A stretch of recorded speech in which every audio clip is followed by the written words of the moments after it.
Iran, America, Israel యుద్ధానికి కనుచూపు మేరలో ముగింపు కనిపించడం లేదు. యుద్ధం మాత్రం హోరాహోరీగా కొనసాగుతోంది. ఇక ట్రంప్, నెతన్యాహులు కలిసి ఇరాన్ని కేవలం 4-5 రోజుల్లో దారికి తెచ్చుకోవచ్చునని భావించారు. తీరా చూస్తే యుద్ధం 2వ వారంలోకి ఎంట్రీ ఇచ్చింది. ఇక అమెరికా, ఇజ్రాయెల్లు కలిసి ఇరాన్కు చెందిన చమురు శుద్ధి ప్లాంట్లపై బాంబులు విసిరి భారీ నష్టాన్ని కలిగించాయి. అయితే ఇరాన్ కూడా ఎక్కడా తగ్గకుండా అమెరికాకు భారీ నష్టాన్ని కలిగిస్తోంది. ఇక తాజాగా ఇరానియన్ మిలిటరీ అధికారులు అమెరికాకు చెందిన ఎయిర్ డిఫెన్స్ సిస్టంలో భాగమైన terminal high altitude area defence లేదా థర్డ్ నెట్వర్క్ని ధ్వంసం చేసింది. కాగా ఈ నెట్వర్క్ శత్రుదేశాల నుంచి వచ్చే బాలిస్టిక్ మిసైల్స్ని అడ్డుకోవడమే కాకుండా ముందుగానే పసిగట్టి హెచ్చరిస్తుంది. కాగా తాజాగా ఇరాన్ అమెరికాకు చెందిన థర్డ్ ఎయిర్ డిఫెన్స్ సిస్టమ్ని ధ్వంసం చేసినట్లు వెల్లడించింది. ఇక థర్డ్ రాడార్ సిస్టమ్ విలువ సుమారు $300 మిలియన్ వరకు ఉంటుంది. ఇండియన్ కరెన్సీ ప్రకారం 2700 కోట్లుగా చెప్పుకోవచ్చు. తాజాగా జోర్డాన్లోని మువాఫాక్ సౌల్టీ ఎయిర్ బేస్లో అమెరికాకు చెందిన థర్డ్ మిసైల్స్ డిఫెన్స్ సిస్టమ్ని ఇరాన్ ధ్వంసం చేసింది. దీంతో ఇక గల్ఫ్ దేశాల్లో ఇరాన్ మరింత రెచ్చిపోయి దాడులు చేయడానికి ఆస్కారం ఉంటుందని అమెరికా అధికారులు కూడా ఆందోళన వ్యక్తం చేస్తున్నారు. కాగా అమెరికాకు చెందిన థర్డ్ ఎయిర్ డిఫెన్స్ సిస్టమ్ని యుద్ధం ప్రారంభమైన మొదటి రోజునే ధ్వంసం చేసిందని CNN కూడా ఒక వార్తను ప్రచురించింది. ఇక CNN కూడా కమర్షియల్ శాటిలైట్ ఇమేజ్ని చూసి జోర్డాన్లో థర్డ్ డిఫెన్స్ సిస్టమ్ ధ్వంసమైందనే నిర్ధారణకొచ్చింది. అయితే అమెరికా అధికారులు కూడా తమ ఎయిర్ డిఫెన్స్ సిస్టమ్ ధ్వంసమైందని అంగీకరించారు.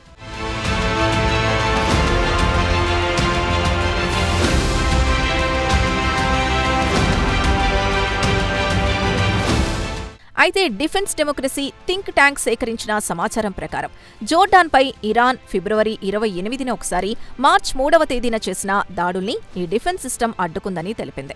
ఒకవేళ ఇరానియన్ మిసైల్స్ విజయవంతంగా థర్డ్ రాడార్ వ్యవస్థను ధ్వంసం చేసి ఉంటాయి, ఇరాన్ ఘన విజయం సాధించినట్లుగా భావించాల్సి ఉంటుందని రేయాన్ బ్రోబెస్ట్ అన్నారు. ఆయన centre on military and political power foundation for the defence democracies deputy డైరెక్టర్గా పనిచేస్తున్నారు.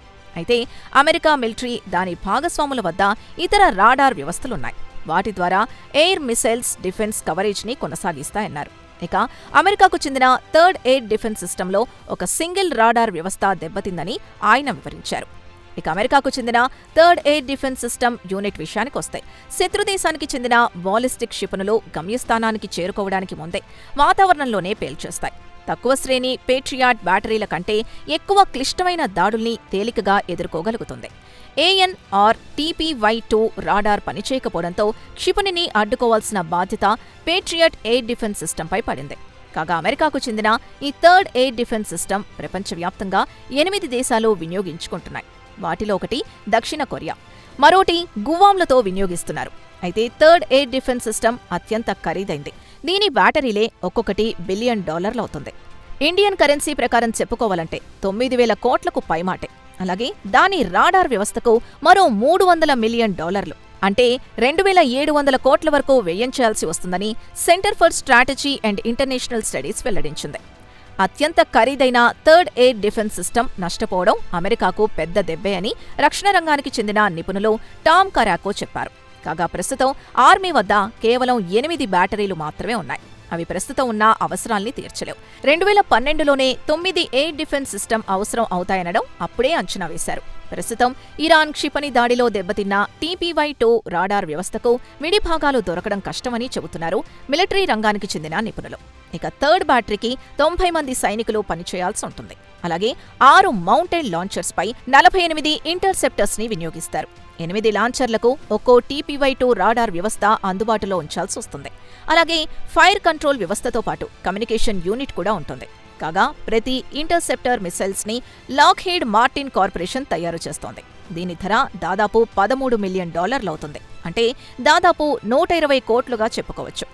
ఇక ఖతార్లో కూడా మొబైల్ థర్డ్ సిస్టమ్ ఇరాన్ దాడుల్లో ధ్వంసమైందని కాలిఫోర్నియాకు చెందిన James Martin centre for non proliferation studies తెలిపింది.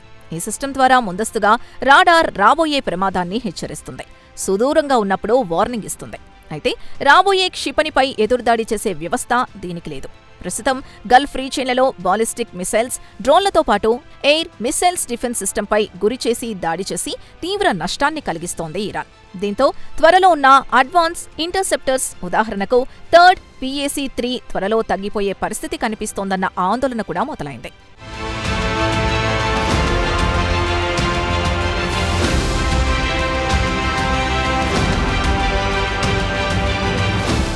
గత శుక్రవారం నాడు డిఫెన్స్ కాంట్రాక్టర్లు లాక్హీడ్ మార్టిన్ RTX-లో వైట్ హౌస్లో ట్రంప్ అడ్మినిస్ట్రేషన్ని కలిసింది.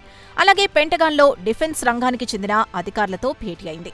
వెంటనే ఆయుధాల ఉత్పత్తి జోరును పెంచాలని లాక్హీడ్ని ఆదేశించింది.